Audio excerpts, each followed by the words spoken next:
Let's take a look at our starting lineups, brought to you by Capital One. I know it's known as the 40 acres of Texas, but with these four at the top of the lineup, it's the 400 acres. All of them with pop in their bat. They are the engine that runs this Texas lineup. All 400 hitters to start off today against Keegan Rothrock. Texas beat Florida 2 of 3 in the regular season in Gainesville, but Keegan Rothrock was out injured. She missed 5 weeks of the season, back and looking to retain her form that was so solid in helping Florida get here a year ago. Well, she will be the X factor, the ability to throw after or at this Texas team who has not seen her yet this year. She's been strong in the circle, just 32 walks on the year, 100 strikeouts. And how does she attack hitters? She's going to go upstairs. A great rise ball that she'll throw on multiple planes. And look at the way she just gets that over the bat. It's hard to get on plane with that pitch. Ability to also throw a curveball, drop ball on the outer half or inside to lefties, but a 59-mile-an-hour changeup as well. So she mixes speed. She's got great vertical separation up and down through the zone. Talented sophomore. And mentally, Michelle, huge day for her because she faced Texas here last year at the World Series and did not get out of the first inning.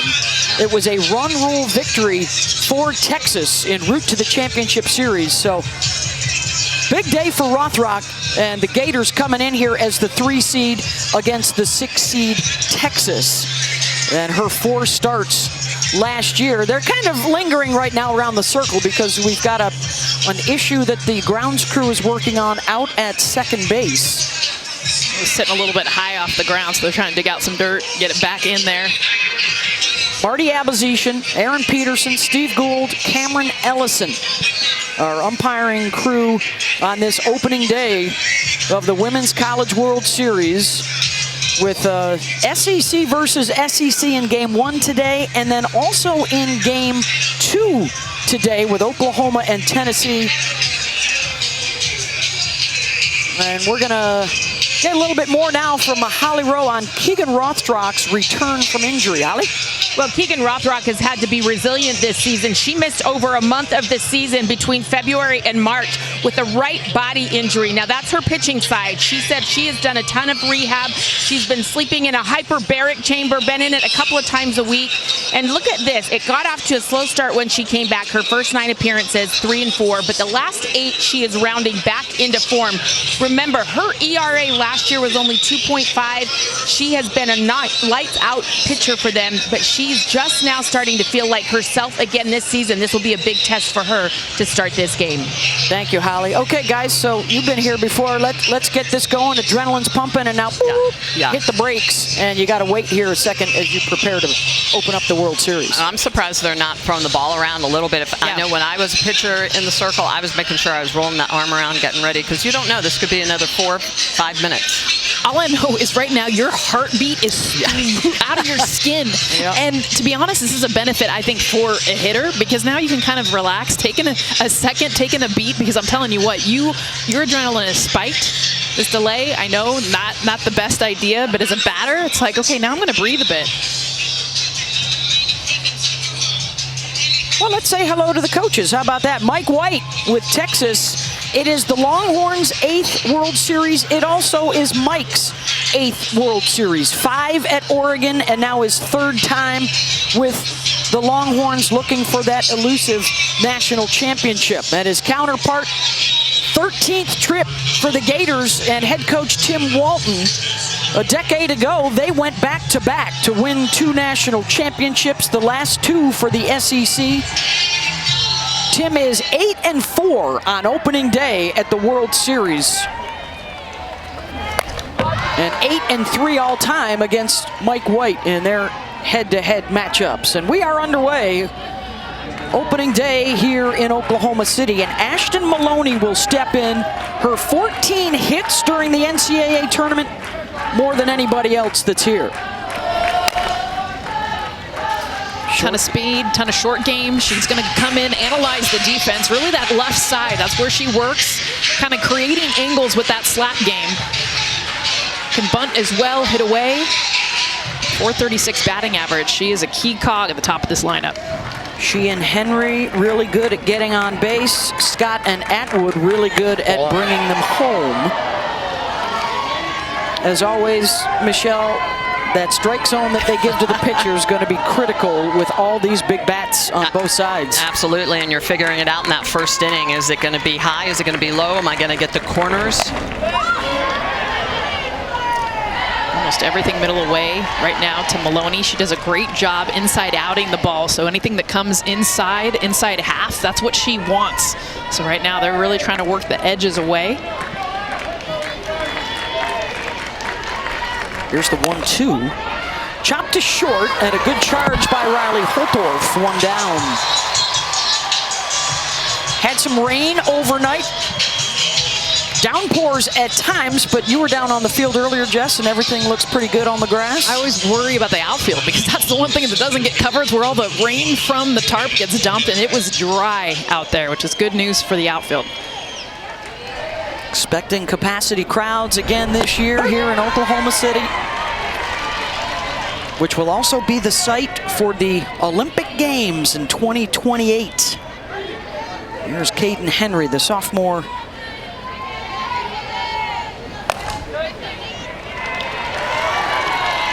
With a 500 on-base percentage so far in the postseason. She's the fastest on the team. We talked about the speed of Ashton Maloney. Caden Henry right there with her. 30 stolen bases on the year. Yeah, the top two table setters are all about getting on base, moving around, and then they have the big boppers. Wow. And a punch out for Rothrock, 2 down. And Rothrock, second consecutive batter that she got up 0-2, and then she just gets to play. This is a screwball in the outer half, and look at the way that Jocelyn Erickson is going to frame it up. 0-2 pitch. You got to go get that, especially early in the game. Really good rotation. You can see the screwball spin on that. First strikeout for Rothrock.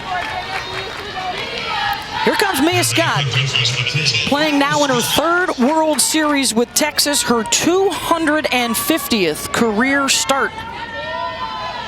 Announced yesterday as a second-team All-American selection. Has only struck out 8 times all year. Impressive for a power hitter. It's her hands. Best hands in the game. She's got a lot of power, but she can get beat, and then those hands will make up for it. Little dribbler out in front, and Rothrock airmails it down the line, and the backup by Shoemaker out at right, and Mia will hold at first. Infield hit with 2 outs. Swinging butt, show off the speed. Mia Scott, this might go down as a hit because I think she might have beat it out anyway. Yes, it does go out as a hit, and this is not the intention, obviously, the miss hit, but it works out for a base runner here with 2 outs. And here comes Reese Atwood, the best slugger in Texas history. Just a junior and already tops the career home run list, and just a couple shy of being #1 in runs batted in. She's just so complete. It's hard to get anything past her.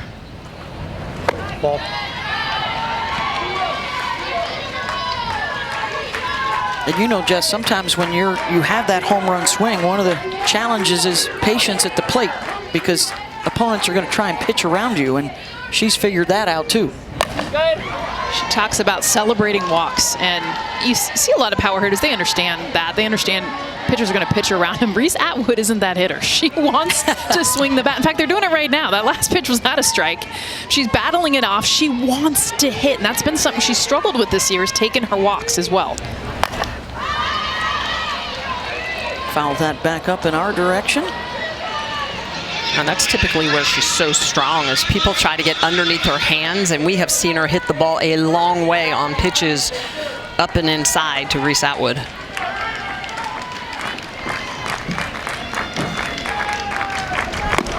Swing and a miss. And a couple of strikeouts for Rothrock. Texas will strand 1. Gators picking up the bats when we come back. Sophomore Keegan Rothrock showing why she's one of the best pitchers in the country. That multi-level rise ball is smoking 2 strikeouts in the inning. Get Get ready to check out the Florida Gators in the starting lineups, brought to you by Capital One. So they have a lot of home run hitters. Now, 2, 3, and 4, well, you would expect to see those guys bashing. But how about the other 3 closer to the bottom? This is how deep their lineup goes. Brown, Williams, and Cahalan also with double-digit homers.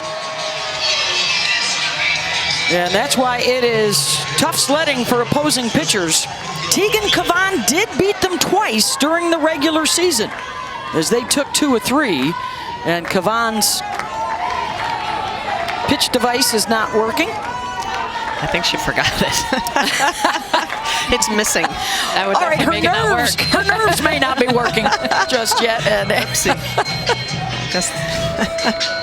Patty Ruth Taylor coming out to share that Start with your her. day with a smile. That's right. Normally very stoic and serious. All right, so how about an All-American matchup right out of the gate with Kavan against Kendra Falby? And as Florida fans know, finally getting her just desserts, her first All-America honor, believe it or not, with how good she's been during her 4-year career in Gainesville. Top 5 all-time in hits, stolen bases, and runs scored. Tim Walton told us yesterday when we asked him, how do you beat Texas? And he said, we have to score first. Asking all of the Florida players we talked to, how do you guys score first? They said it's all about Kendra Falby. She gets on and scores in that first inning, we win. Yeah, he talks about our leadoffs on, their leadoffs off.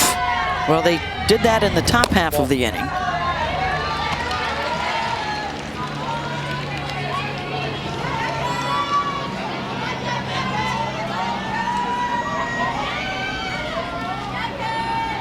Senior out of Odessa, Florida. Little short game. Scott with the scoop. 1 down as we take a closer look, Michelle, at Teagan Kavan. She can attack you multiple ways. She's going to go outside to righties hard, 70 miles an hour. But it's her ability to mix speeds in the low 50s, and the rise ball at the top of the zone is where she gets a lot of that swing and miss. Really good rotation on that pitch. In fact, she throws it about 56% of the time. So it's that multi-level rise ball. It's a drop, so she gets that vertical separation. And that really good changeup that helps set up those hard pitches, and she'll throw that changeup in any count. So in steps Taylor Shoemaker, the National Freshman of the Year and the first ever freshman first-team All-American at Florida. And you think of all the great players that have come through there that won national championships and SEC titles. She's doing something that has not been done before, and she's already tied for their home run and RBI single season records. Not just for freshmen, for everybody at Florida. It's amazing. And she leads all of Division I with RBIs, and she's in the 2-hole. So that means you're not getting a ton of opportunities, but when she does, she hits them in. It's just the ease about her. Even when we speak with her, she's just confident. Silky swing. Yes. She's big into the short game most of her high school days. And that's why her swing, you guys, it's so unique because she's a power hitter, but because she grew up with the short game, her swing's very much inside out. Her hands stay inside the ball for so long that she can adjust to almost any pitch thrown to her. And adjust is the right word, right? Because people found a hole in that swing earlier this year, and she's fixed it. They just came inside right there, and that's a good example of her fouling that off the third base side on them attacking her in. That was kind of the blue zone, the hole, and where teams would attack her. It's up and in. And it was Texas that found it in that first SEC series. 7th pitch of the at-bat coming, and Shoemaker draws the 1-out walk. And that's the other thing she does so well, is that she's able to take those walks. 41st walk of the year.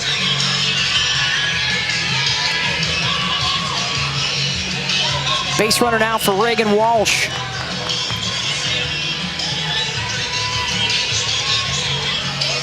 Tim Walton calls her the most underrated player in America. loves the big stage. Is already number 2 all-time in runs batted in for Florida with the 14 home runs as well this year.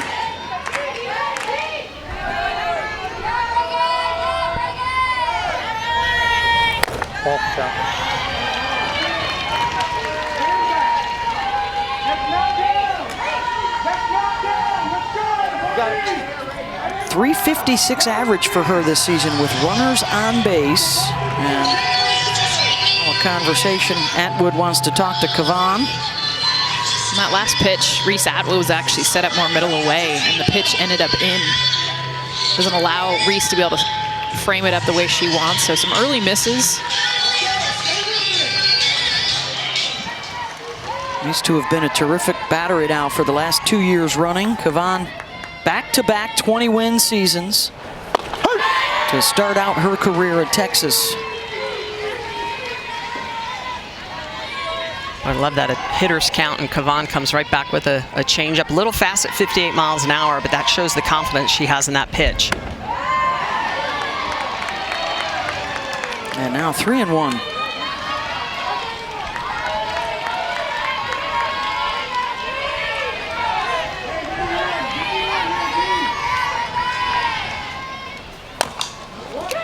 Right back to Teagan, over to first. And that'll move Shoemaker into scoring position now with 2 outs. It's also telling me Teagan Kavan's got some nerves flowing, because that was an easy turn to 2. Not necessarily double play, but get the lead runner out. And she wanted nothing to do with it. They were yelling too. She just wanted to get the easy out. Yeah, absolutely, Jess. And, you know, lead runners, getting them out at this level of play is optimal. You've got to have it. That'll give Jocelyn Erickson a chance to bring Shoemaker in.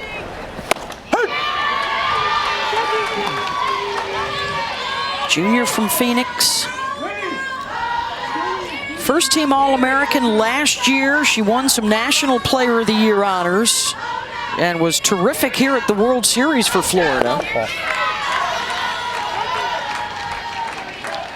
Already has a national championship ring from her freshman season at Oklahoma before heading to Gainesville last year.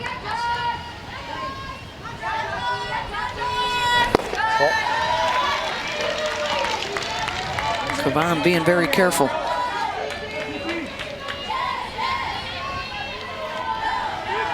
70 miles an hour with her velo, Michelle. Where would you like that changeup to be? Closer to 55, 52? Even a little lower. Yeah. Typically 48 to 52 miles an hour when you're throwing high 60s to 70 miles an hour. Just so that you have enough separation between those two velocities. Otherwise, sometimes some hitters can get caught leaning and just keep that barrel in the zone long enough to catch up with that slower changeup.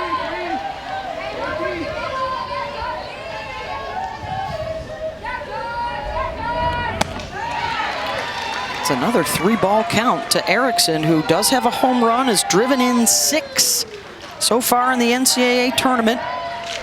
Florida rolled through the regionals, had a stumble against Georgia in the Supers, but were able to survive and advance. Right back to Kavan, who's able to knock it down and go to first. Runner stranded for both teams early, scoreless at the Women's College World Series. As we move to the top of the second inning, Holly Rose got more on the Golden Glove center fielder for the Gators. Well, the best part of this Florida Gators defense is Kendra Falby in center field, or as we like to call her, Kendra Walby. And there's a reason why. She is one of the best in the game at the wall. In center field, her speed allows her to cover so much ground, but her ability to step out her exact spot, or as they call it, X marks the spot. 34 steps from second base. She knows exactly where the wall is, and her speed, she can get to everything. I asked her, when is the first time you learned that you were fast? She said, when I run the fun run with all of the boys in elementary school. That speed has continued to pay off. And what I love about this is those 34 steps. I walked them off myself pregame. Where she stands, then her 2 fielders on either side can position themselves, because they also know how much ground that Kendra Falby can cover. Well, and Holly, you see her checking out the wall right there. So not just knowing her distance from second, obviously knowing where the wall is. She told us yesterday, she's like, you guys, I can take my eyes off the ball for seconds at a time to be able to make sure I know where that wall is so I can get up and rob some home runs. That is impressive. And I love the way that she even said, it doesn't matter what park I'm in. It basically is all the same as KSP going back to their home park, even though they're here at Devon Park. Yeah, she knows her positioning. So she's out there with a good look behind pitcher Teagan Rothrock to face 5, 6, and 7 here for Texas. What would you do, Jess, entering a new ballpark or one that you're not as familiar with? I've never heard the second base thing. It was always about, I need to know exactly how many steps to the wall. And so I would always count steps on a run back to the wall to make sure, especially with the warning track too. How many steps are in the warning track? Because that's the thing with softball. Sometimes it's a fake warning track, meaning it's turf, so it's not actually telling your feet anything. Sometimes it's short and you only get 1 step. Here in Oklahoma City, it's 2.5 before you hit the wall. And of course, you were an Olympic left fielder for the United States, which is a little easier, right, than center field? Am I correct in that assumption? Jab, jab. Here's Jolie Mitchell. Taking a look at a strike, 2-2. Jolie is the grad student from Rosebud, Arkansas. Gets a hold of that, and nobody's going to catch that one in a Florida jersey. Solo shot to open up the scoring for the Longhorns. Jolie Mitchell. I mean, and this is getting passed down in the 5-hole behind Reset, which she had talked about being able to understand a part of the plate. And in this case, she knew Teagan Rothrock was going to come middle in. And that's exactly what she's looking. Look at where the pitch location is. It's going to be that kind of screwball spin that sits middle, coming into her hand. She's up in the front of the box, and she knows it immediately. Bat flip, eyes to the dugout. Beautiful swing, and no doubt about it, out to left. 15th for Mitchell, and a 1-0 Texas lead.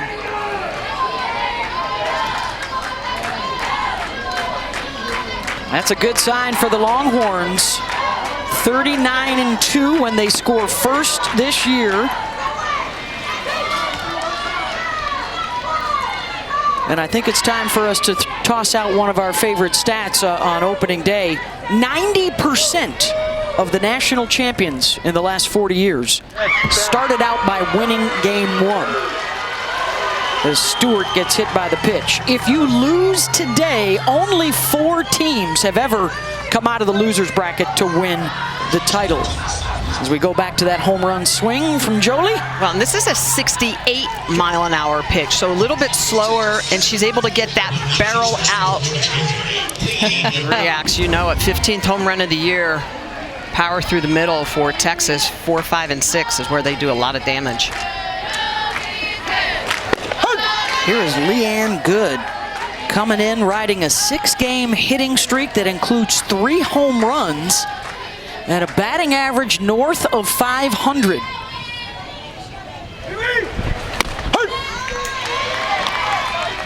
All the while playing second base and shortstop. They've been trying to figure out their shortstop situation. It was good for most of the season, and then she moved to second. Katie Stewart came in from left field to play short, and then they switched it back during the Supers. In the middle of the game. Yeah. Ball.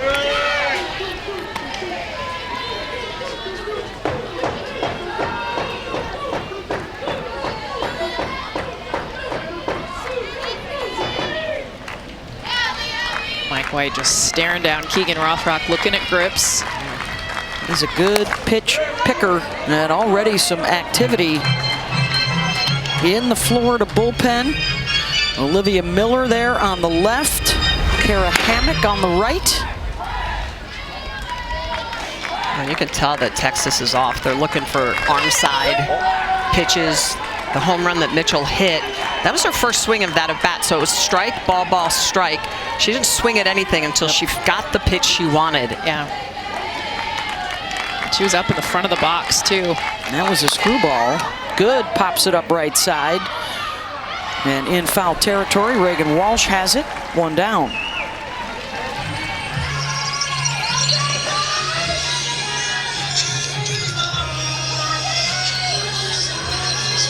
Longhorns are hoping to peak here at the World Series, where a lot of them have been now. This is the third trip in the last 4 years. They had a rough go down the stretch. We're a 500 team most of April and into May.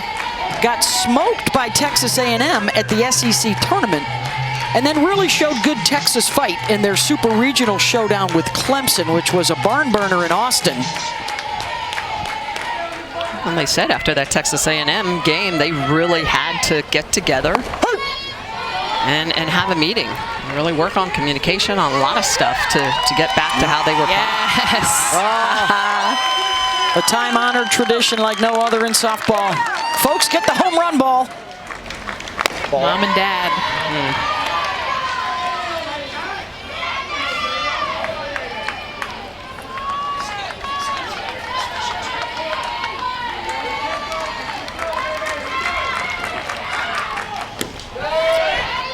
Snap throw down, the tag, and Stewart dives back in.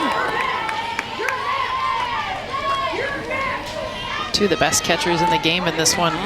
To Jocelyn Erickson from the left-handed. You don't see that very often.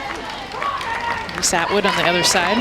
Here's Adea Wallace, a surprise starter as a DP. And breaking news right now from Holly Rowe. Well, Jolie Mitchell's parents just got that home run ball, and it's such a fun story. She told us that when she started playing, because all of her friends were, her dad didn't really want to get into it. He wanted to spend his summers fishing and hunting. And finally the mom said, hey, listen, our daughter sucks. You better step up and help her. Those are her words, not mine. Her words. And so Dad was like, oh, all right. So he has been helping her all these summers, being a softball dad. But he does have a fishing trip planned, so he's going to be driving back and forth between Oklahoma City and Missouri. But at least they'll have the home run ball with them to do so. I think he's already got the best catch of the weekend right there. There you go. Oh, Beth. You're welcome. That's awesome. You're welcome. Doctor of letters. What a big moment right here, too, for Adea Wallace. This is just her 6th at-bat of the season. Mike White said he wants some speed. Can she get on base and utilize that? 6th at-bat of the season. I mean, this 62 games, 63 right here, and she's got that split grip, obviously all short game. He wants to challenge Florida's defense, mix in some more speed. This has been the part of the lineup that has struggled. She's putting in some work here. Ninth pitch of the at-bat. And take strike 3. And the strike them out, throw them out, and they're going to get Stewart. Trying to advance to second base, and that will end the inning. But a run up and a big one for Texas. How about the senior, Jolie Mitchell, 15th home run of the season. Getting it done. I love that she was hunting for something inside. She got it. Hitting it out of here. Texas up 1-0. Yeah, we've tried in the past to get it going. This feels different as we build towards the Olympics in 2028, and you get the vibe that they want to use the Olympics as well as a springboard, just like the WNBA did back in the late 90s to really jumpstart their pro league.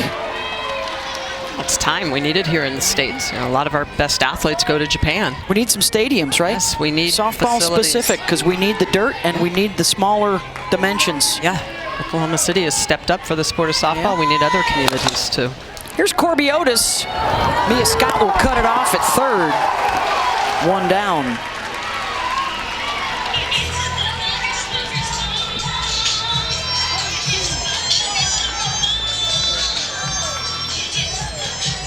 Overcast skies here in Oklahoma City. The first of our 4 games coming your way. Oklahoma, Tennessee is up next. And here's Ava Brown, their two-way star. Has not pitched as much of late, but boy, is she hitting it. 3 home runs, 7 runs batted in this NCAA tournament.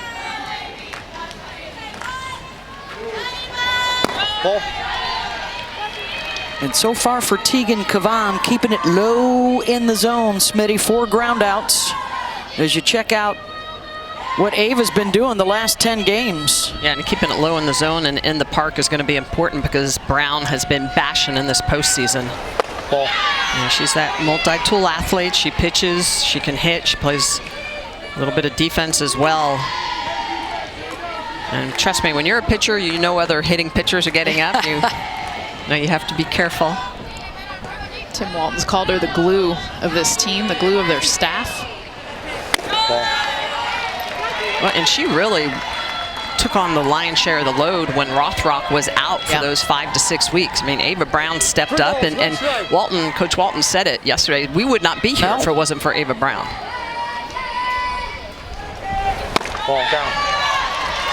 Ball down. So the walk here to Ava Brown. Hey, the Women's College World Series Finals begin next Wednesday. Best 2 out of 3, and it'll get you going at 8 Eastern on ESPN. For more information, go to ncaa.com. You're home for all 90 NCAA championships as we celebrate the 20th anniversary of the championship series, dating back to 2005 and Michigan's magical run and a win over UCLA. 20 years of amazing memories since then. That's right. Also the 10th anniversary of Florida's last championship. Here's Mia Williams.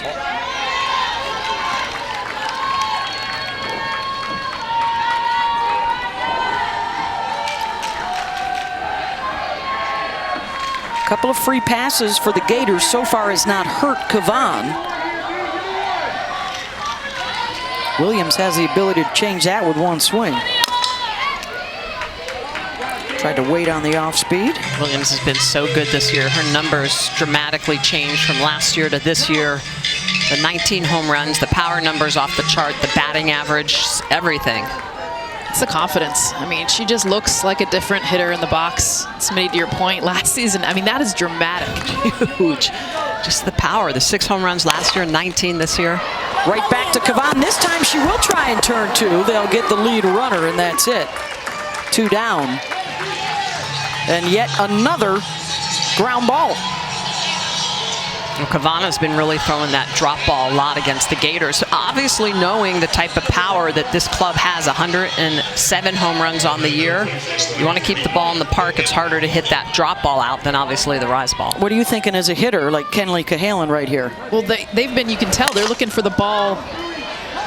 She sends it opposite, and Stewart almost made a heck of a play in foul territory.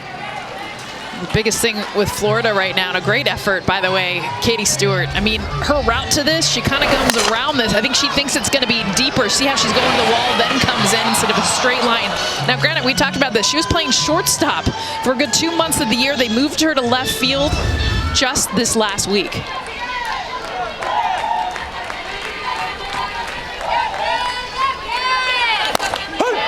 So when you're facing Kavan, for these Florida hitters, you're thinking rise ball. I know she has a drop. I know she has an off speed, but you're thinking rise. And because of that, you want to see something down in the zone. Now that's what Kavan is giving them, but what are they doing? They're driving it down in the zone because they're thinking that pitch is going to have up spin. Well, because they've probably been working all week. Yes. Keep your hands up, get on top of the ball. Right, because she does throw that rise ball 56% of the time. The drop ball just 25% of the time. So far in this game, absolutely has flipped those numbers. If they knew she would be going to the drop more than the rise, and again, we're just first time through the order, they would have a different plane, a different path to the ball. But right now, they've got rise ball swings. They're coming on top of the ball.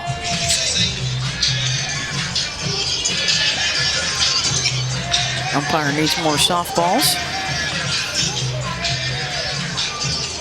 There's a look at the numbers with the rise and the drop. And she's thrown a lot more drop this year. So that was one of the keys. She was very rise ball heavy as a freshman and took a lot of people by surprise. Knew this year she was going to have to make some changes, worked very hard on that drop ball in the offseason to be able to use it. And Jess, we talk about all the time, you can't, if you can split the zone against a pitcher, you make your job so much easier. Last year you could just look up. This year, there's a lot more zone to protect against Kavan. There's a 1-2 to Cahalan. That was impressive. That was just protect at all costs. Her whole body struck out, but her hands saved her.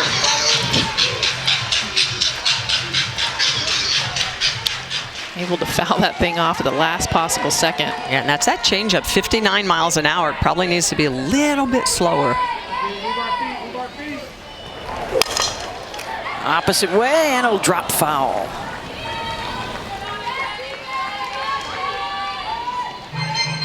.364 this season with runners on base. Both sides looking for that first hit with a runner aboard. 1-0 Texas lead on the Jolie Mitchell solo swat.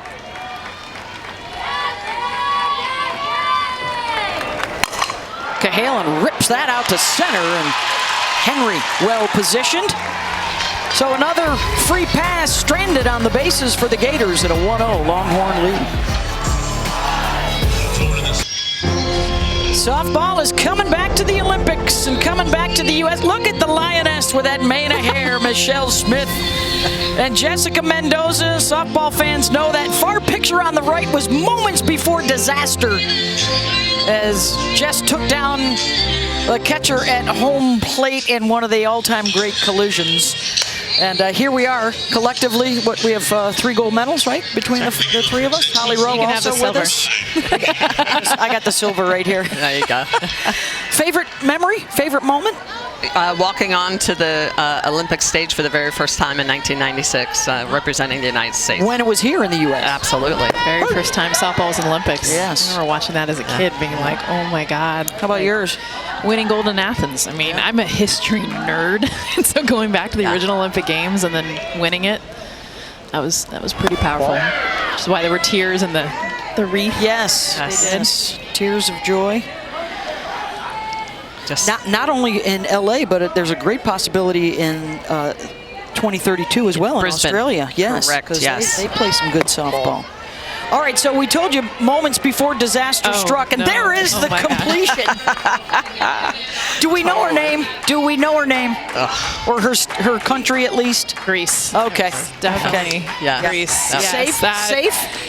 Yes, that was, my dad had that on a shirt. He's a football coach. He had that on a shirt for like 3 years, and he never changed it. I mean, literally, that was his proudest moment.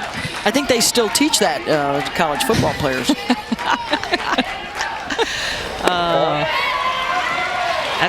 That's called getting to home plate. Yes. Katie Bennett draws the walk for Texas here to lead off the top of the 3rd.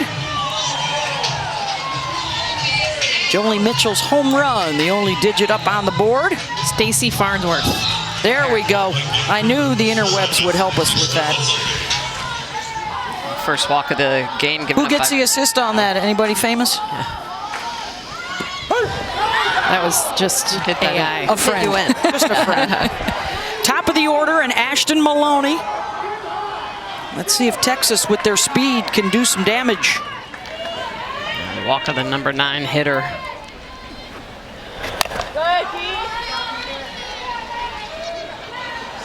Maloney coming in, riding a 9-game hitting streak. And you know, when you're mentioned with Janae Jefferson, who is with the U.S. national team this summer, Ashton is just 3 hits away from the Texas single-season record held by JJ.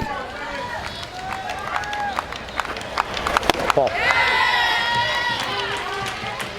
Has been lights out with runners on base in the postseason. 7 for 8. She's got speed. She's got great barrel control.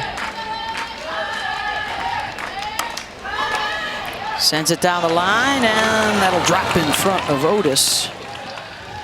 Hey, we've got Game 5 coming your way. Western Conference Finals in the NHL tonight on ESPN and ESPN+. The Stars hosting Connor McDavid and the Oilers at 8 Eastern, 5 Pacific. Edmonton looking to advance to the Stanley Cup Finals. Coverage begins with the point at 7:30. That's a fair ball right out in front of the dish, and Jocelyn Erickson, the Gold Glove catcher, quick to pop up and make the play to first. Katie Bennett moves into scoring position. Productive out. That's exactly what you have to have. This is an outstanding play by Erickson to be able to pop out, be able to make this throw with the speed of Maloney getting down the line, and the fact that she's able to make that throw. A good job over at first base by Walsh as well. It's the advantage right there of being a left-handed catcher. Yeah. For a right-handed catcher, that would have been a much more difficult throw. She probably wouldn't have had her. Got a couple of lefty catchers, right? here at the World Series, and we'll keep a close eye on Ashton Maloney reaching for that right hammy.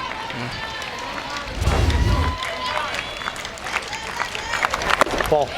Their starter out in right field.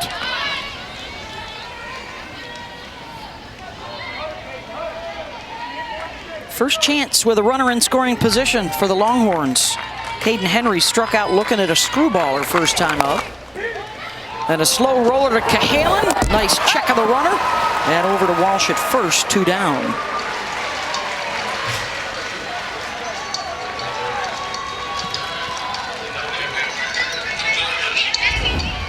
This is a great job by Kavan to be able to get this ball shot at her, and she goes into that 5-6 hole, and her momentum, she takes the look for just a split second to make sure Bennett's not going anywhere. And trust me, it could only be a split second, because you mentioned earlier, Henry, the fastest on this Texas team. Close play over there at first, but a big out. Well, here come the run producers. Mia Scott singled back in the first. She did not like that pitch call. It looked like it was below the knees. An off-speed pitch.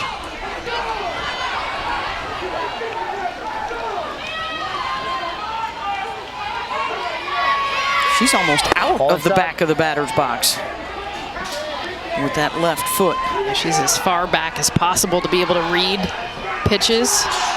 We talked about how quick her hands are to be able to adjust to just about anything. She loves hitting changeups too, which is why I think she was extra mad. Inside out swing there to short, and Holtorf stays down on it. A threat for Texas, denied. 1-run game. Opening day of the Women's College World Series. Quadruple header coming your way. And the 8-time national champion Oklahoma Sooners are coming up looking for a 5th title in a row. They'll face Tennessee, and is this the year, Michelle Smith, we return to the ace, the one arm that can carry a team all the way to a title? Well, we've got aces, and we have a format change just a couple years ago that is conducive for that. So I think there's the opportunity to throw your ace if you stay in that winner's bracket. You get a day off in between games, little rest, little ice. Return of the MAC. And it's been a while. Holtorf pops it up, 1 down, and here comes the top of the Florida order. An entire starting 9 that hits over 300 for the Gators, and Falby is their tone setter. On base 62 of 63 games this year. Grounded out her first time up. This is where Florida and Texas have so much in common. You're seeing a lot of that short game, the speed, top of the lineup. It's kind of gone away from the game of softball. You're seeing power hitters at the top of the order, but Kendra Falby, so good at finding the holes, using her legs. Scott right there guarding the line, and they take care of Falby her first 2 times up. She's got to stay away from Mia Scott. I mean, that is an automatic out. The best third baseman in the country. So quick. She made that look easy. She was in Falby's face. Not afraid to get up. Look how close she is. Right there, and she knows she's got to be, can take her time. And on the line, really challenging her. You know, and that's where you have to trust your pitcher, knowing that pitches are going to be on the outer half, almost asking her just to play pepper with that left side of the infield. Here's Taylor Shoemaker, walked back in the first. Sends that one deep. Back towards the track, and Henry able to step back in with plenty of room. 3 complete. Holly will chat with Tim Walton on the other side. Here with the Gators head coach Tim Walton, then Coach Keegan Rothrock gives up that solo shot, but then she has really settled down, inducing a lot of ground balls. What do you see from her? Yeah, with the exception of the one pitch, obviously it was over the plate a little bit too much. She's done a really good game, defensively playing well behind her. I think she's setting a really good tone for us. Your hitters are making a lot of contact, putting the ball in play quite a bit. What are they looking for? Yeah, I mean, I think ultimately with Kavan, she throws everything. You know, she throws in, she throws out, she throws up and down, change speeds enough. You know, just got to be on time when you're facing 68 to 71 too at times. You just got to be a good job of choosing a good pitch. But ultimately, we're not trying to make contact. We're trying to hit the ball hard. Thanks, Coach. Okay, thank you. Go Gators. Thank you, Holly. And head coach Tim Walton. I love what he said there because that is a difference of where softball, the game, has gone. Tim Walton saying it's not just about making contact, it's about hitting the ball hard, finding a pitch that you can drive. 6 ground outs, 3 fly outs so far against Kavan, and now it's back to work for Keegan Rothrock against Reese Atwood, jumping right in against the All-American catcher. 4, 5, and 6 coming around. On deck is the home run hitter, Jolie Mitchell. She's got those long legs, those long levers. The way she gets in the batter's box, her stance. Likes to be very, very wide. It also minimizes a lot of that head movement. She can get real jumpy. We talked about how much she loves to swing the bat. It's hard to walk her. You see her up 2-0 right now. But see how wide she is, how low she gets into her legs?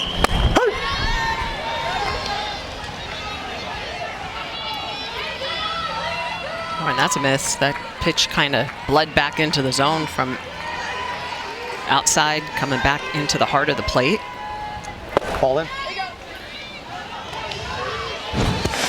And this is one of the strengths for Reese Atwood. You see where she was as her freshman year till now. I mean, this is dramatically different. Being able to utilize that lower half, not allowing a ton of movement.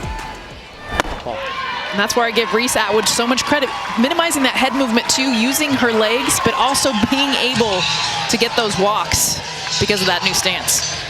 Draws one there, and here comes Mitchell. Got a hold of a screwball back in the 2nd inning. Gets a pitch that she's able to take out of the yard. She was hunting that pitch. She did not swing the bat until she got that 5th pitch of the at-bat. Hunts it, drives it out of the yard. And this is a change too, because it was Katie Stewart who was hitting behind Reese Atwood. So Mitchell and Stewart have flipped positions at times, protecting Atwood. Remember the All-SEC team this year? Started out her career in a good one at Notre Dame for 4 seasons. She said, I was watching Texas at the World Series in 2022. I loved how they played. I said, I want to do that. Got her degree in South Bend, hooked up with the Horns. Well, what she loved about that team, Beth, if you remember, they went 0-5 in Clearwater to start the season. Yes. Everyone's saying this is one of the worst Texas teams we've seen. Came back to make it all the way to that championship series, and that's when she's like, I want to be a part of that. Not just a good team, but a team that knows how to fight. Holly? Well, after Texas had struggled a little bit late in postseason, there was a players-only meeting, and they said they really talked it out. The infield had a tough meeting, and she actually stood up and said to them, listen, the communication, the fight, the way I saw you guys interact with each other, that made me want to come here. We've got to get back to that, and they have. Yeah, they come here this year as one of the favorites. That team a few years ago was unseeded and made it all the way to the championship series. The only time that's happened in the sport's history. Mike White and the Horns too often run into Oklahoma here during the Sooner dynasty. And short, nice scoop for one, and the turn by Williams almost got her, but Mitchell safe at first as they erase Reese Atwood. Well, and that's just knowing your defense behind you, because Rothrock looked like she was going to go after that ground ball. You can see she's going to get her glove out and goes, no, I'm going to pull back because I know the whole Horf is going to be there. Nice flip over to Nia Williams. Look at that. Nice job. And a good throw down the first. Don't get the double play, but good job getting and eliminating that lead runner. Here's Katie Stewart, hit by a pitcher first time up. And as a pitcher, it's so important to know. Split second, right? Oh, yeah, you got to know where your middles are. You got to know if your second baseman is in that 3-4 hole or up the middle. Same thing with the shortstop. Is she in the 5-6 hole? If she is, you got to go for that ball. If you know she's up the middle, you let it go. You have to swallow your ego in the circle? No, you say I'm using those other 8 people around me. Democratic. Somebody else do it. There you go. pitchers with egos? No way. No. Stop it. Come on. There's just a circle around him. It's a halo. Come on.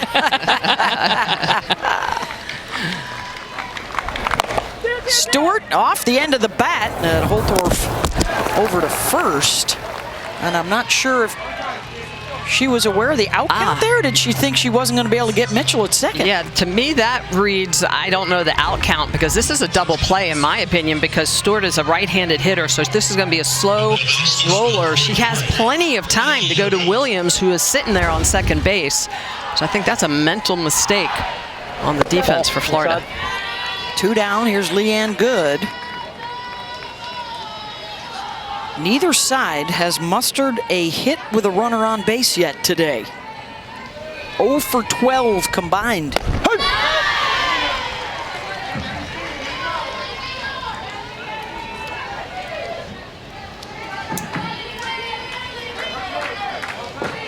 Rothrock, since the home run, has given up some free passes, but not a hit in the last 2+ innings.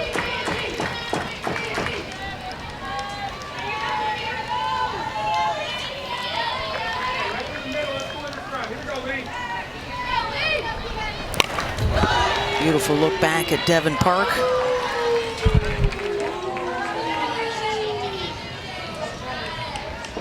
And this Women's College World Series, 3 former champs are here, including the Gators. A couple of first-timers will go head-to-head later today, Texas Tech and Ole Miss. You can see the Sooner fans already here for the game after this one against Tennessee. Sold out. OU, one of 5 teams with 50 wins this year that are at the World Series. What's missing? The #1 seed, not here. Eliminated in the regionals, Texas A&M. Just the 3rd time in 20 years that #1 didn't make it.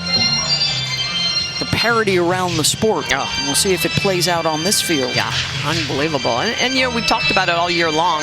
I feel like every year I could pick 7 or 8 of the teams that will be here. This year I was like, I give myself a good 4. Solid 4.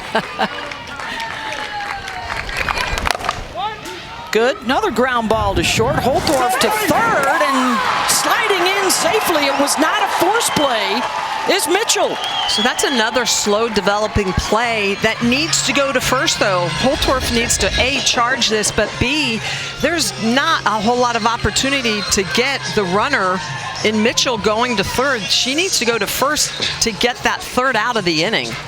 So one of the big questions, right, for the Gators this year, how do we replace Skylar Wallace at short? Well, they brought in Holtorf from Washington and Cahalan from Alabama. They now make up the left side of the infield.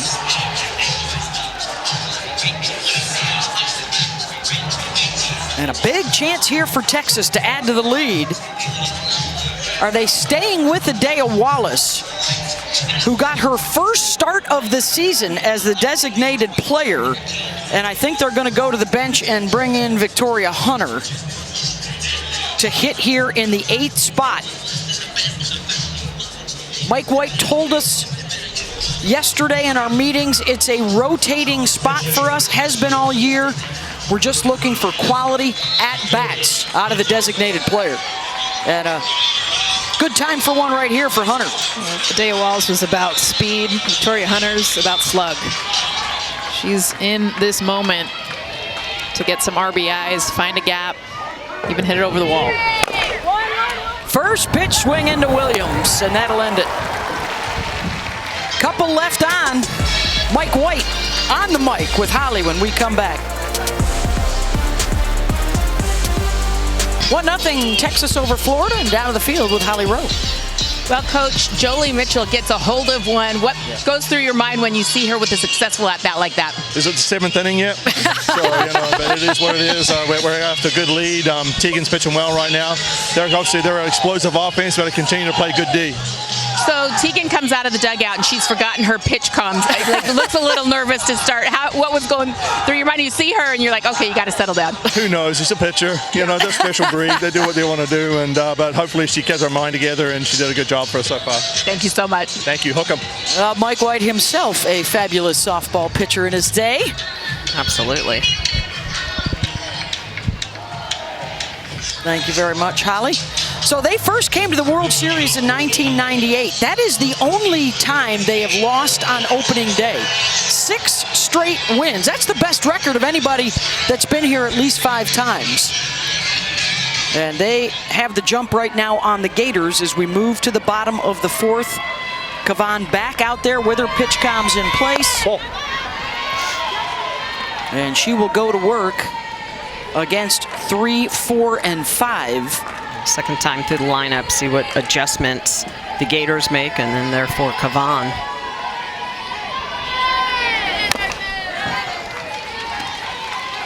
We talked about Kavan, what a difference it has been for her. Really good when they win, not so good when they lose, inducing a lot of ground balls so far. 6 groundouts. No strikeouts. I mean, that's been the biggest surprise. Not a ton of swing and miss. Yeah, she's had a lot of 1-1 ground balls, 0-1 ground balls. Remember last year here as a freshman, beat Nyjah Kennedy and Stanford twice. And threw 14 scoreless innings in her World Series debut, first time around.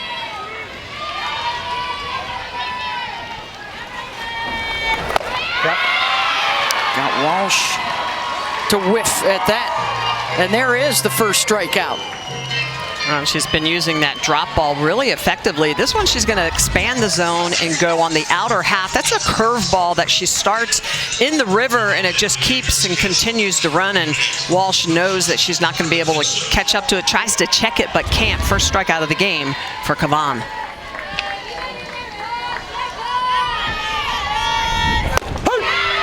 Now against Jocelyn Erickson. Well, this is the place where you make a name for yourself. And Kavan trying to continue her good pitching here at the World Series. Erickson pops it up. 2 down.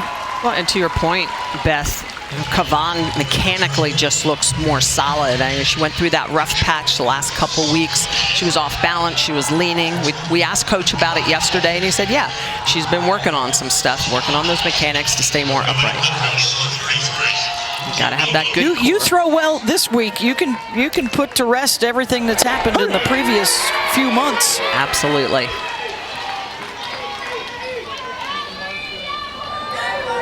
You know, Texas and Tennessee and Oregon all here fighting for that first national championship. Programs that have been here a bunch before. You think of the great Cat Osterman teams that came here with Texas. Sooners getting the scout on. They play Tennessee next. And then the winners and losers would meet in the next round of games. On the top side of the bracket, the day side.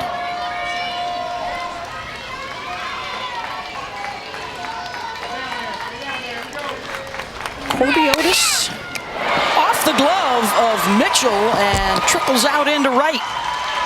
And a 2-out base runner.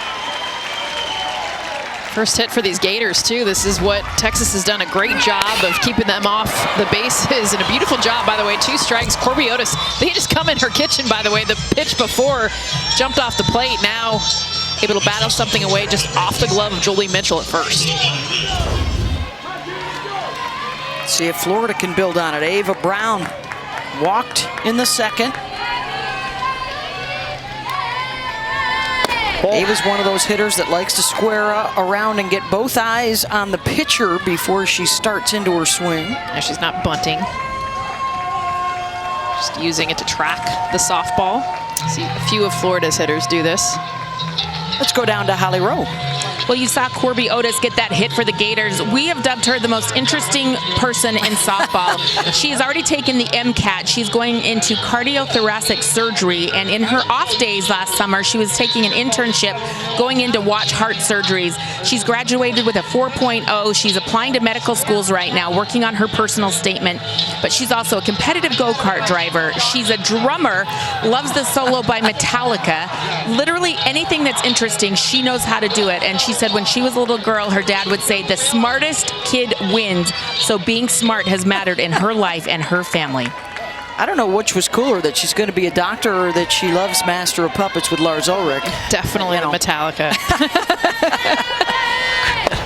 And being a doctor, and it's the and doing what she does in a Florida uniform. They said that she'll ask her before they ask ChatGPT any questions because she's quicker at the answers. Yeah, they have Chat Corby. Chat KO, we called it.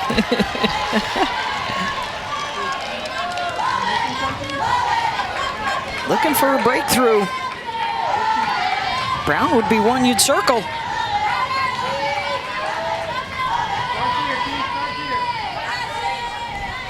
Three-0 count. See if she has the green light. Oh, wow, and a good one to have it on. Yeah. And this is where you have to be careful. 3-1.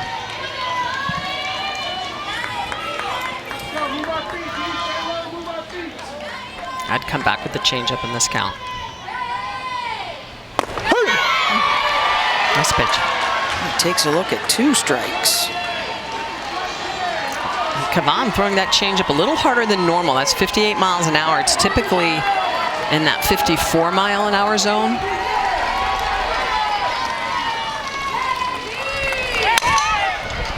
Brown sends one the other way, and Maloney is under it. Side retired. Florida gets a hit, but not a run up. They're down 1. And the Lady Vols are rolling in. Rocky Top's got next against OU. We got a good old-fashioned pitcher's duel. A lot different than last year when these two teams saw each other in OKC. A run rule win for Texas. Mac Morgan was awesome in the circle. Largest shutout loss in an NCAA tournament game in Gators history. Keegan Rothrock was on the wrong end of that one. Much better this time around. Just the one miss, and that was a screwball that Joley Mitchell sent out to the bleachers in left field back in the 2nd inning. Here's Katie Bennett. 1 down for the top of the order for Texas.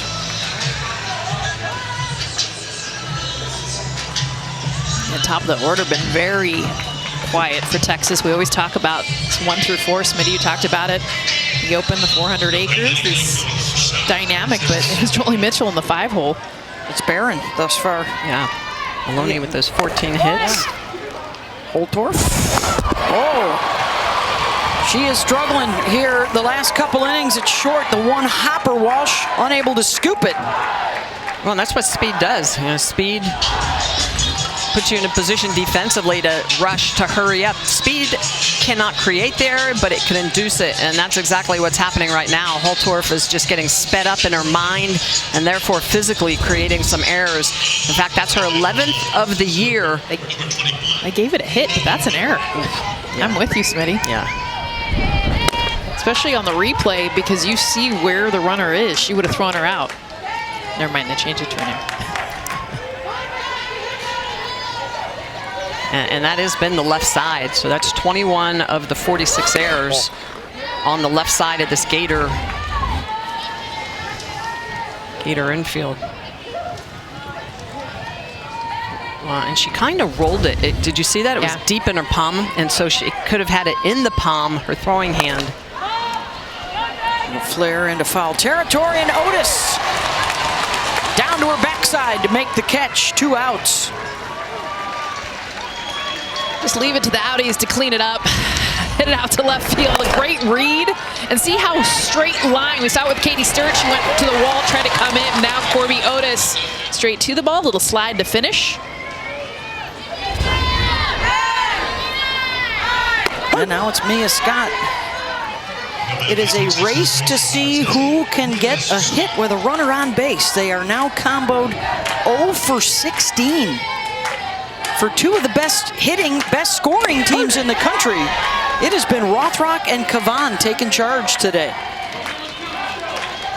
They've been on point. They've controlled the zone. They have had a couple of free passes, but they've worked around them. Ball. Really the one mistake too from Rothrock. I mean, it was more of a meteor pitch to Jolie Mitchell, but she has really worked the corners before then and since then. And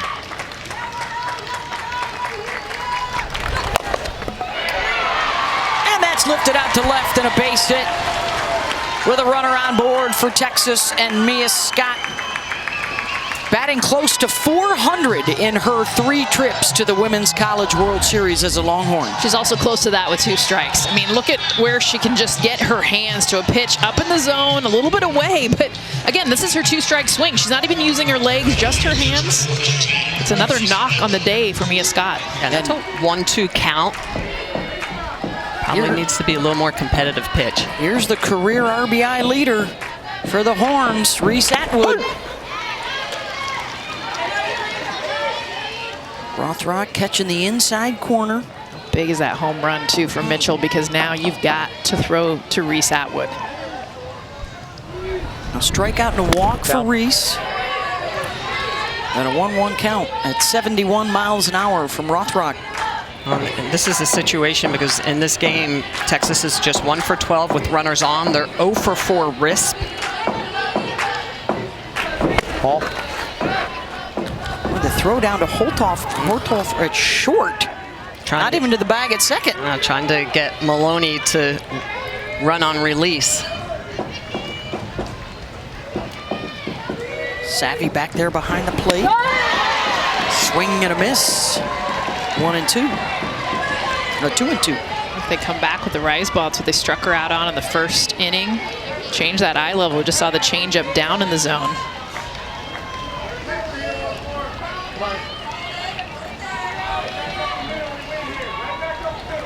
Reese batting .625 in the NCAA tournament with a runner in scoring position.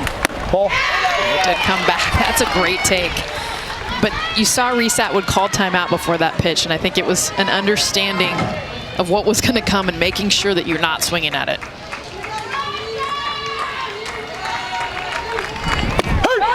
Called strike 3. They got her looking with 2 on. Big out and strikeout number 4 for Rothrock. Yeah, Keegan Rothrock nails in a pressure situation against the big bopper for Tennessee. Catches her looking on a count with runners in scoring position. Rothrock loving the call. Ice. Welcome back to the Women's College World Series opening day, and a 1-0 lead for Texas over Florida. Double elimination through the weekend, and then we move into the championship series next week when we get down to just 2 teams, but 8 are here. Ole Miss and Texas Tech for the very first time. Oklahoma is next against Tennessee, and then Big Ten after dark, I guess, with Oregon and UCLA. Ducks took 2 out of 3 over the Bruins in the regular season. They won the Big Ten championship. Missy Lombardi is back here for the first time as a head coach at Oregon. A long road back for them. And what a rewarding time to be an Oregon Duck. They'll take on UCLA in the nightcap tonight. Another exciting team with a lot of speed. 20 years since Michigan won the national championship, the only time for a Big Ten school. Still sounds weird. Yeah. Feels like a Pac-12 matchup here at the World Series. It's going to take me a minute. That's why we call it mayhem, ladies. That's right. Conference realignment. That took a lot of adjusting to. There's Mia Williams. Bottom of the 5th. Just 1 hit so far for Florida off of Teagan Kavan. A Corbiotis single in the last inning. Kavan not concerned with strikeouts, just 1. Defense supporting her with a lot of ground balls.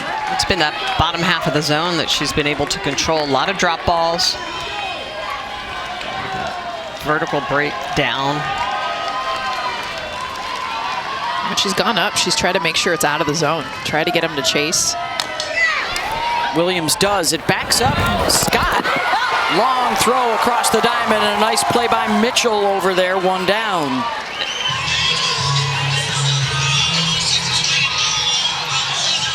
For the Florida Gators here for the 13th time, The comebacks have, not happened a bunch. In fact, just once when trailing after 4 innings, which is the case right now. This is a bashing team. They hit a lot of home runs. Those kind of swings, and that's what Tim Walton was telling Holly Rowe in the interview in game was just, I don't want you guys making contact. You see all these ground balls. This is not about contact. He'd rather actually see swing and miss with home run type swings than just see him put the ball in play. Again, it's huge to win on opening day. If you lose, you got to come out of the loser's bracket starting tomorrow night against the Tennessee OU loser. The winner here will play the winner of that game on Saturday afternoon. If you stay in the winner's bracket, you have a day off between each game to advance to the championship series next Wednesday.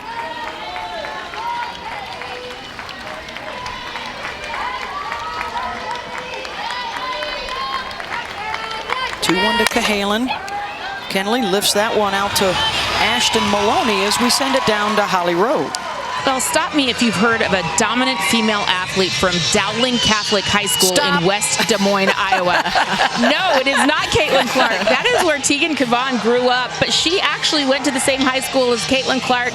She did dip her toe in the basketball pool for a little bit. Caitlin actually coached her on one of the JV teams. I was talking to Caitlin's dad, Brent, and he said, we are so proud of Teagan. She grew up just a few houses away. That's awesome. She was a travel ball softball player because high school in Iowa, she was telling us they play over the summer. Yeah. So she actually played with her travel ball team, but played hoops with Caitlin. And for Caitlin. Caitlin said that she's a beast. You're like, yes. I believe that is her words. Yes, right. Her word.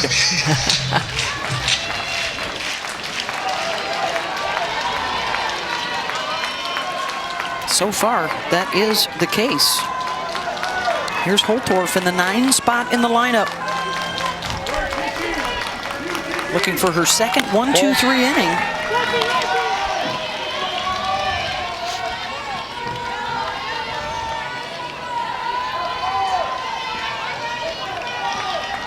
Tim Walton told us, as you see that self-talk from Holtorf.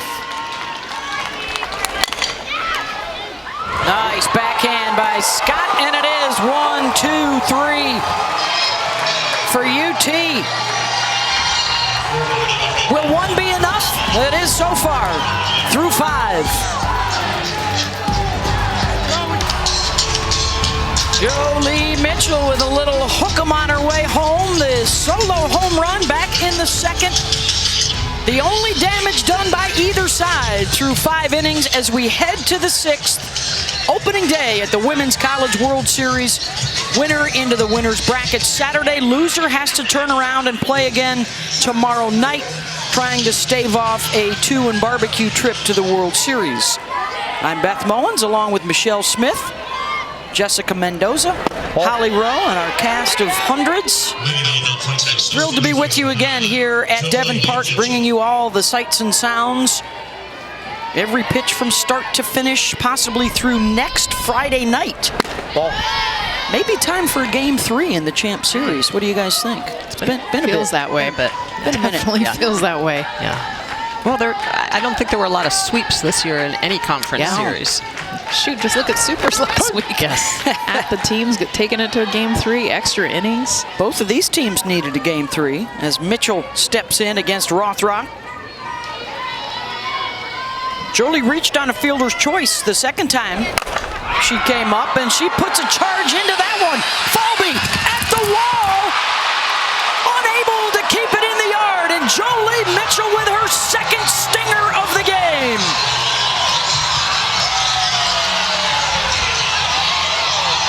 Two very different pitches, too. The one she took out to left field was up on the inner part of the plate. This is actually a much better pitch. Low and away. Just barely clearing the wall, too. But, I mean, you just talk about the power. Look at the location of this. Outside part of the plate after she had pulled her previous home run, sends this one straight out to center field. I thought Kendra Walby had a chance to come bring this back just out of her reach. I think it nicked the end of her glove. 8th time for Texas here at the World Series, and no one has done what Jolie Mitchell has done. First time multiple dingers in a game, and it's 2-0. And that looked like that was a curveball. So after the screwball in the first at-bat she has that she hits out, she goes the opposite way on the curveball. Talk about covering the zone. Ball in. What's interesting, too, all of Texas's hitters have been in the very back of the box, except for Jolie Mitchell. She's up in the front. Her back foot was even with the plate, so she's trying to catch the pitches before they break. Well, and Jess, to your point, when you're hitting pitches that are moving horizontally versus vertically, yeah, you are going to catch them before they really start to bite, before the screwball comes in or the curveball runs away from you.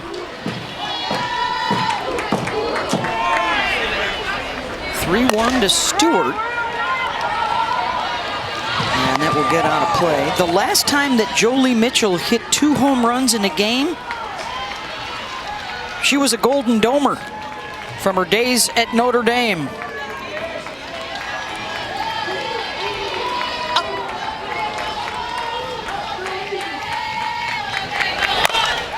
Stewart sends one opposite, and that one will leave the yard. Back to back for Texas.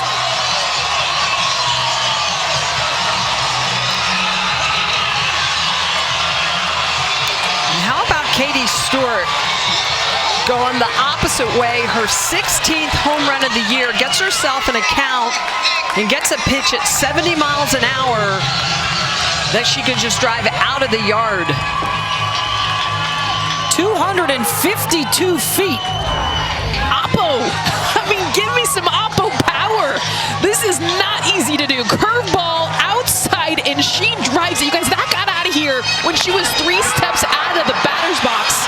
First opposite field home run of the season for Katie Stewart, and it's a huge one. Couple of home runs to start things off for the 6th, and a pitching change coming up for the Gators. So the Mitchells get a couple of home run balls, and now the Stewarts get a home run ball off the bat of their daughter Katie out of Frankfort, Illinois. And Keegan Rothrock chased here in the 6th after 100 pitches. 5 hits, but 3 of them left the building. And a 3-0 Texas lead. And I think to a conversation that we had with Katie Stewart recently, said she knows she's got one job to do, and that is do damage. And she just inflicted some right there with that swing. And so Ava Brown will come on for just her 3rd postseason appearance. From the designated player now to the relief pitcher.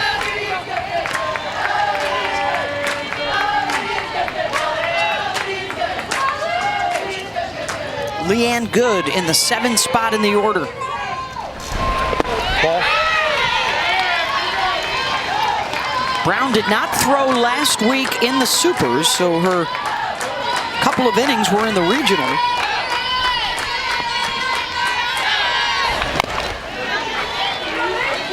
Brown's not going to have quite as much velocity. She'll be 62 to 65 miles an hour. She's a little more screwball, trying to get underneath the hands of the righties, run it away from the lefties, but more changeup, and that's really going to be the key, since Texas has been obviously hitting for power.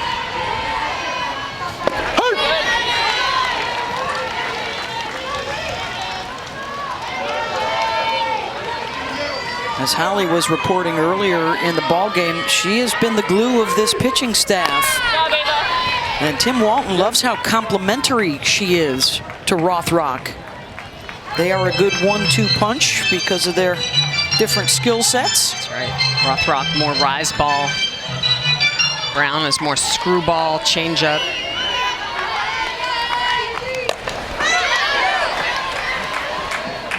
And will get out of play. She's not a high spin pitcher. I mean, spin rates are now a huge part of the game, and being able to measure that. So what Ava Brown does a great job of is she has to hit her spots. Her ability to locate is paramount because she's not going to get as much movement. There's a well-struck ball from Good out to left. And a base runner with nobody out on the heels of the back-to-back home runs from Mitchell and Stewart. This is a pitch down in the zone. Below the knees. Leanne Good, by the way, hit 500 in the NCAA tournament, has been on fire. Beautiful job going down, getting underneath the pitch. Yeah, that's a drop ball, but it's right down the chute. If she doesn't let that bleed back into the zone, it was supposed to be on the outer half, but it leaks back into the strike zone, and even though it was low, it gets hammered. It just shows how important it is to keep the ball out of the middle part of the plate. Vic Hunter stays in the lineup here as the DP, so her second at-bat in the 8th spot in the lineup. Only saw one pitch, a ground out to second base her last time up. Got a good self-talk going right now. Sophomore out of Houston. Whoa, whoa, whoa, whoa. That was smoked off the bat. 77 miles an hour. Okay, the Mitchells are hogging the home run balls now. Give that. Nice. That's awesome. A little flare out to right from Hunter. 2 aboard. And Texas is really putting Florida in a tough spot here in the 6th. That's a good job by Hunter, because that's on the changeup, and when you start taking pitches away from your opponent, it makes the whole team's job easier to hit. This is an off-speed on the outer half. You can see the over-the-top rotation. Hunter just stays with it. She doesn't try to pull it. She knows it's on the outer half. She barrels it up, puts it on the green. Texas has something cooking here again in the 6th. She hit that off the end of her bat. She's so strong. That was like the last inch and a half of the bat, able to find green. Wow, and Texas may be forced to make another quick change here. Brown facing 2 batters, a couple of singles, and they will now go to Olivia Miller.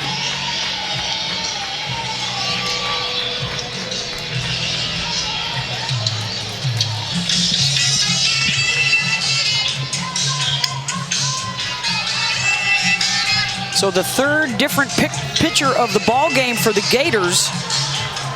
A 3-0 lead here for Texas, all on home run balls. A pair for Jolie Mitchell and 1 for Katie Stewart.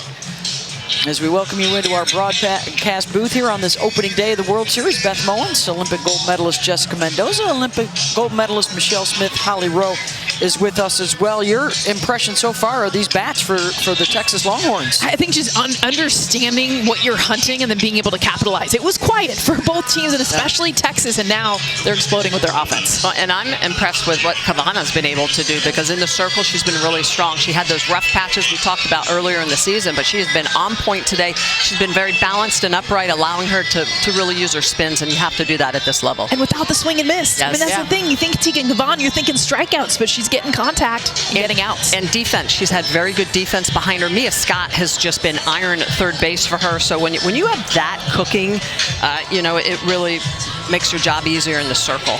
And doing it against this Florida lineup, which is one of the best hitting teams in the country, and so far shut out by Texas.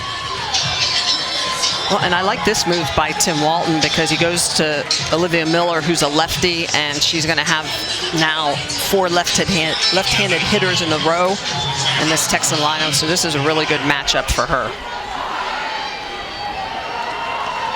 Katie Bennett in the 9 spot in the lineup. Trying to go to work right away on Miller. 2 2/3 innings of work for Olivia in this NCAA tournament. It's just the 12th relief appearance of the season for her. Bennett dropping it down, trying to put some pressure on the D. And the sacrifice moves 2 into scoring position for the 400 acres. 4 straight 400 hitters coming up for Texas.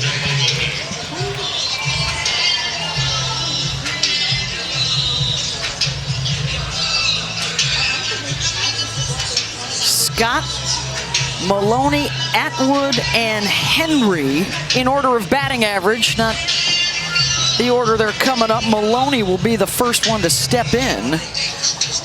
A single season record 446 at Texas.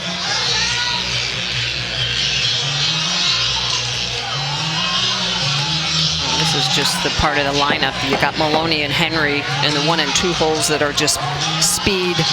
You get down the line, then you have Scott and Atwood that are average in power. Horns do not have a hit with a runner in scoring position. Ball. All their big swings with nobody on base. Well, it's going to be important for this Florida defense to really be on point. You can see how the middles are going to be pulled well in. They know at this point they have to keep another run off the board. When Maloney gets hit by the pitch, and they are loaded for Caden Henry. Tim Walton's going to ask if she was swinging. He just cleared that up right now.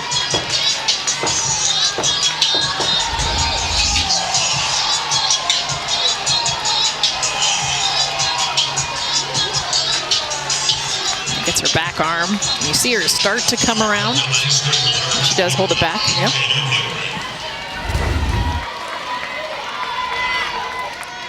.29 RBI on the season for Caden. To the right side, Williams tried to tag and does get the double play. Mia Williams, solid defense with the bases loaded. But prior to that, a couple of home run balls for the Longhorns. Well, let's not forget what happened at the top of this inning. Jolie Mitchell, not one but 2 home runs off the glove. You don't see that. Kendra Falby and the Katie Stewart, 80 miles an hour off the bat to right field. That's 2 home runs to put the Horns up 3-zip, heading to the bottom of the 6th. Studio team out in right field. Courtney Loud, Madison Shipman, Danielle Laurie. Coming up, we'll get you set to see Oklahoma for the first time in this World Series. The won the last 4 national championships. But what have you guys seen so far? Wow, Texas heating up. You're seeing the length in this Texas lineup. Power from top to bottom for the Longhorns. And I think you're seeing a Texas team that's playing free, right? They almost didn't make it out of the Super, and look at, they're playing their best ball now. Yeah, I'm glad the bats are heating up, because I'm not going to lie, it's a little chilly out here. The breeze is blowing out to right field. Thank you so much, ladies. Big day around the softball world. This is our first of 4 games. Winner has the day off tomorrow, and they'll play on Saturday against the winner of Tennessee, Oklahoma. The loser will face the loser of that game, and they got to come right back tomorrow night.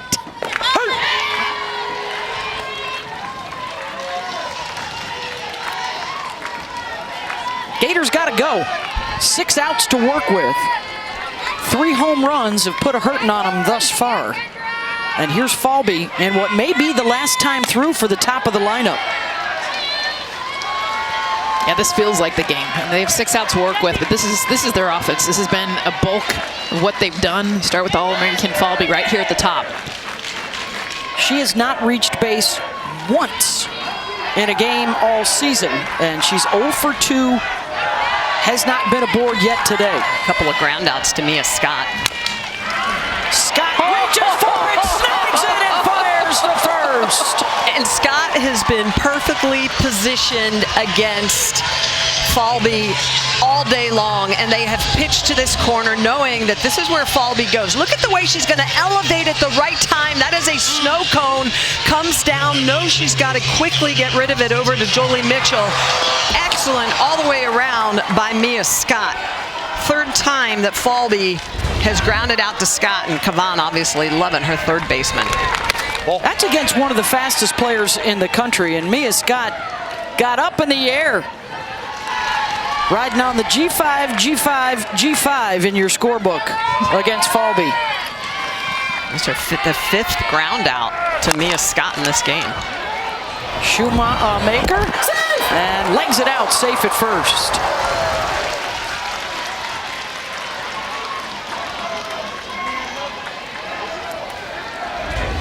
This is the beauty of being a left-handed hitter. Swing and bunt, but she legs it out, just barely gets the front of the bag. Tip of her toe. The National Freshman of the Year Has some speed, is a threat down there at first, 18 of 19 if she chooses to swipe. And the big swingers are coming up. Reagan Walsh, 3, 4, and 5. They are looking at it to make sure she was safe at first or whether or not they got to reverse the call.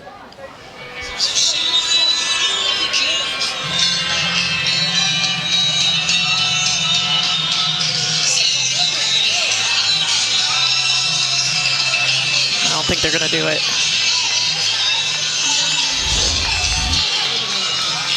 Let's see if it hit her outside the batter's box. No. First baseman number 15, Reagan Walsh.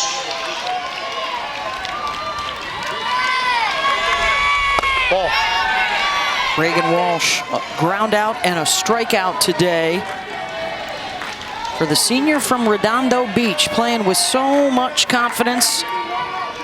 Loves being on this big stage. She's here for the 3rd time. She told us yesterday her mentality is simple. You are not gonna beat me. And that's her thought every time she steps in there.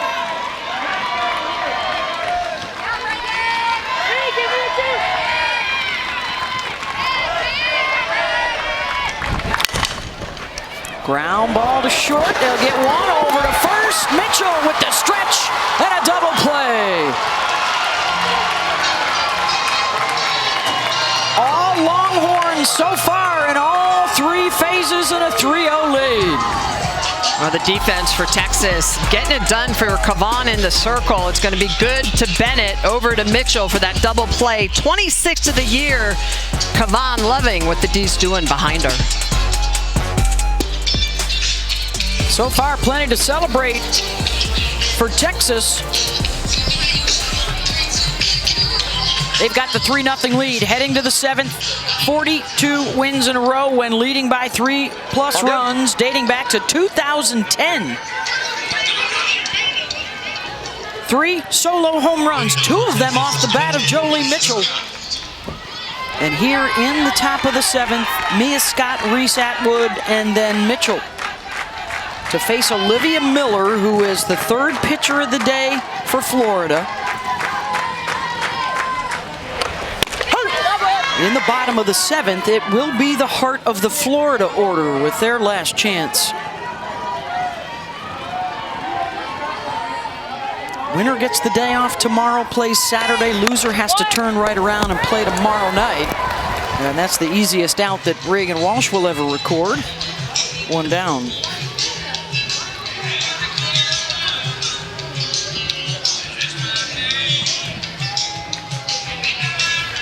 Olivia Miller's just been outstanding since coming in, facing these lefties for Texas. Now here come the righties. Yeah. There goes Olivia. Right. Yeah. 4th pitcher of the day coming in. Oops. Whoopsie. Back for the right-handers to face Florida after this. Back here at Devon Park in the Women's College World Series, the opener of day 1. And Caitlin Oxley is the 4th Florida pitcher making her NCAA tournament debut. The freshman out of Bartow, Florida.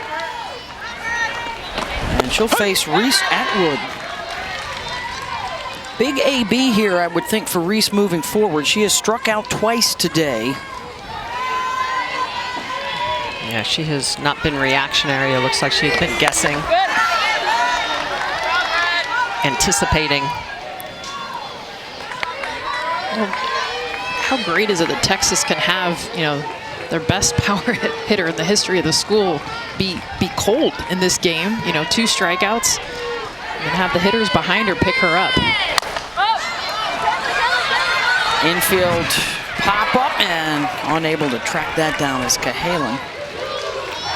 Well, Reese right now is not identifying the slow pitches, the off speed, right? That's a 52-mile-an-hour pitch, and you can just tell that she's in front of it. She's off-timed, off-balance.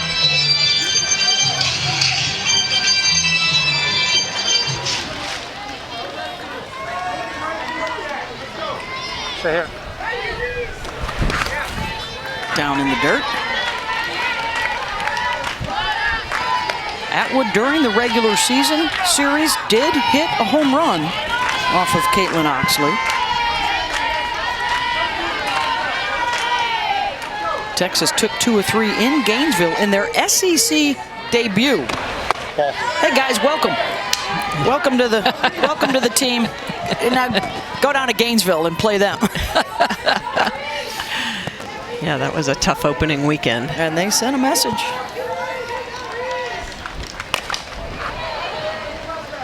The addition of Texas and Oklahoma strengthening what had been for years the deepest conference in softball. You see Mike saying, hey, take a deep breath. Yeah. I always hate it when coaches told me that. It's like, I'm trying. Fights off the changeup there. Well, that's a good adjustment.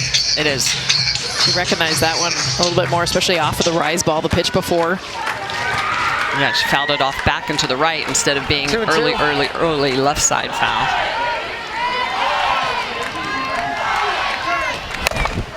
Atwood golfs that one out to left. Corby Otis is under it. 2 down. Let's take a look at our Capital One rewarding performance ×2. Jolie Mitchell, yeah, we see ya. That was the first one that went out. And then, well, let's do it again. On 2 different pitches. How about that? One's up and in. The next one low and away, showing off all strengths, all parts of the plate. No doubter to left, and then just clearing. Kendra Falby, by the way, I mean, we've seen her rob so many home runs. We talked about it earlier. That one was off her glove. Yeah. She's going to have nightmares about that. You saw her throw her glove down, too, afterwards. She was mad. And she was on point and on time. I mean, that's inches away from being an out versus a home run. Live, I thought she had it. Yeah. I thought she caught it. I did too, Jess. I thought she was going to do it again. And by the way, most outfielders don't even get themselves into position to make that catch. So I'm just going to say that. Yeah. Kendra Falby, so good. But she will definitely be up at night wishing she brought that back in.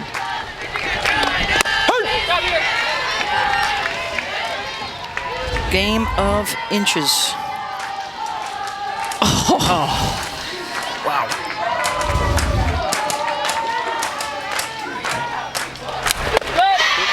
Mitchell, a swing and a miss. She was trying to send that one to the zoo. That's across the street. Change up 54 miles an hour. That's why Mike White called timeout. Like, okay, let's reel it in. I know you got 2. Let's not get greedy. Or get greedy, but just see the change. See the pitch first. Then get greedy. Okay, just some intrigue for you. There has never been, in 43 years of the World Series, a player hit 3 home runs in a game. Wow. So, a little drama. 3-2 pitch. Mitchell, not going to happen this time around. Holtorf fighting the sun. Ironically, the last one to hit 2 in the game was Florida's Skylar Wallace. Last chance for the Gators as we head to the bottom of the 7th.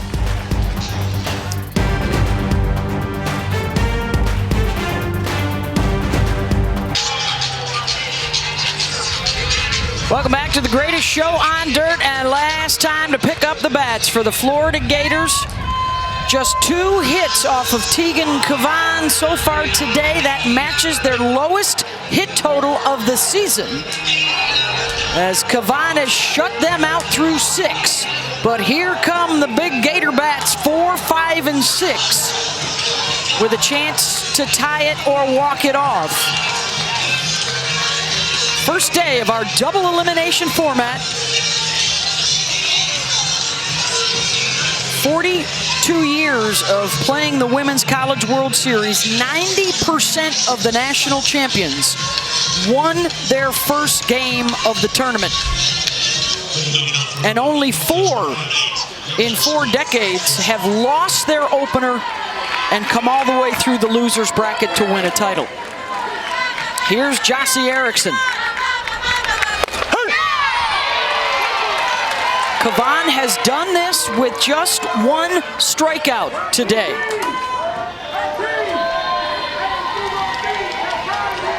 defense backing her up. She has been on point. Her mechanics are good. Her pitch count, she's still in the 80s here in the 7th inning. I mean, that has just been outstanding. Pitch to contact. I mean, as much as we love the strikeouts for these pitchers, she's only got 1. Yeah, 11 ground outs, 6 flyouts, just the 1 strikeout. Erickson lifts that out to shallow left, and Stewart is there. And Texas is 2 outs away from a win.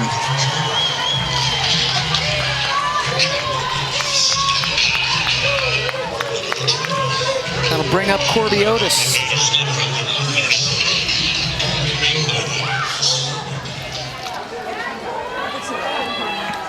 Jolie Mitchell over there to talk with Kavan. There is a ton of experience around Teagan.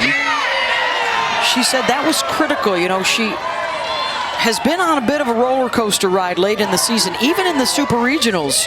A couple of rough starts, a fabulous relief appearance. Yes. And she said, I need the eyes of my defense around me to show me confidence.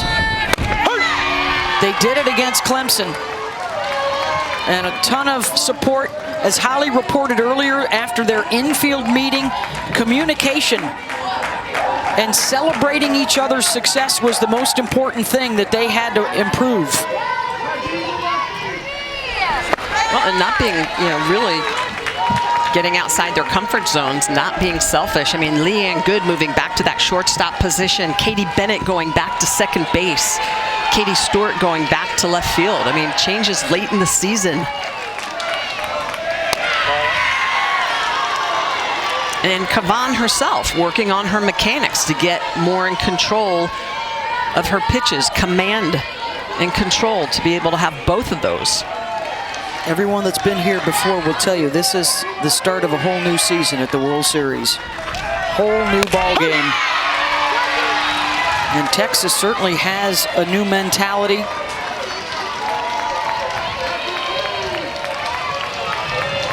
Full count here.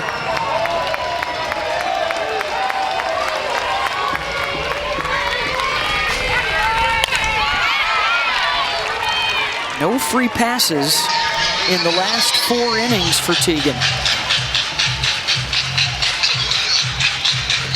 Remember last year against Texas, a run rule 10-0 shutout. During the regular season this year, only shut out twice.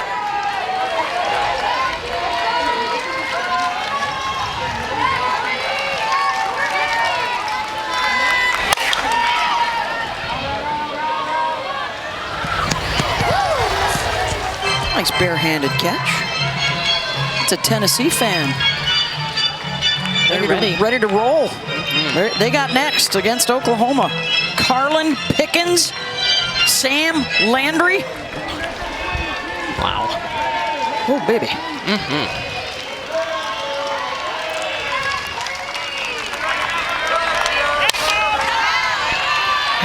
I'm so impressed with Teagan Kavan. She's not trying to miss the bat, she's trying to miss the barrel. And it's a difference. It's a difference in how she's honed in on her pitches to pitch more to contact. She's been a strikeout pitcher all year, but she's struggled because she's trying to be perfect. Right now, she's just trying to miss the fat part of the bat. 9th pitch of this at-bat coming.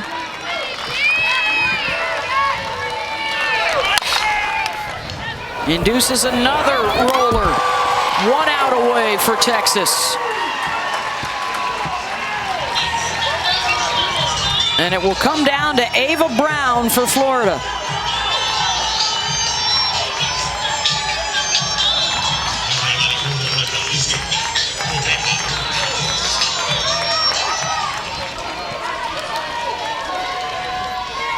A walk and a fly out to right for Ava.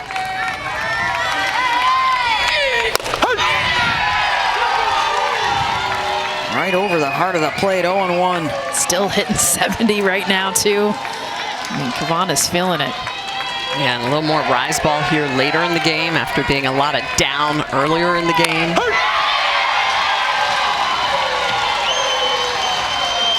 Teagan's looking to end it. 1 strike away.